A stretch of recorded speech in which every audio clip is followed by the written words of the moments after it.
السلام علیکم ناظرین، زه د وخت کې د دیر هونډا سنټر کې موجود یم. پرون چې د دې افتتاح شوی وه او نن په دې کې بالکل دغه را رسېدلي دي چې کوم هونډا دي د مختلف ورایټي موجود دي، چونکې سیرم شروع شوی دی او د دې سره سره مختلف دلته چې د دې پراپر کوم ورکشاپ دی ورسره د هونډا سرټیفاید چې کوم کارګر دي د هغوی په نګرانۍ کې نو هغه همدغه شي تاسو ته زه نن ښیم چې دا اوس دلته دا چې کوم اولنی شپنډ دی هغه رارسېدلی دی او په سهار وختي کې تقریبا د دې نه ډېر چې کوم ګاډي دي موږ ورته ګاډي وایو موټر بایک موټرسایکل نو هغه تاسو ته زه ښودلی شم چې دا دې موجود دي.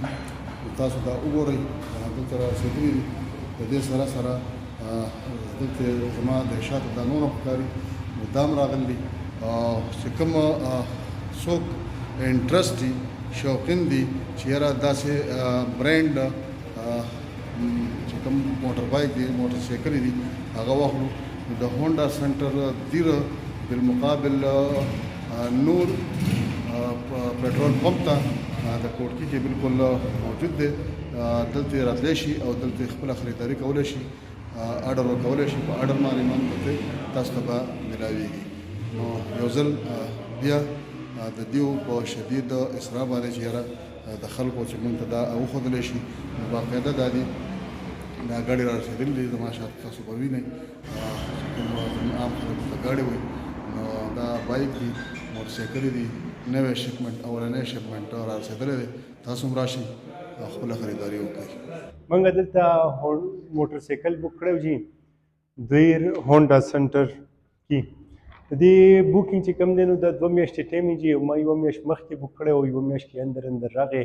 نو دا د دیر والا دپاره ډېر بهترین دغه دی، هغوی دپاره خوشخبري هم ده. داسې سنټر راغی. مخکې به موږ د موټرسایکل دپاره مردان ته تلو یا به پېښور ته تلو، نو هلته به لاړو بوکینګ به هم کوو یا به م اخېسته و تله راتله به و کړاو به و. بس موږ ته په خپل کور کې د خپل دغه باندې موټرسایکل میلاویږي جي او په بهترین ټایم کې یې را رسوي.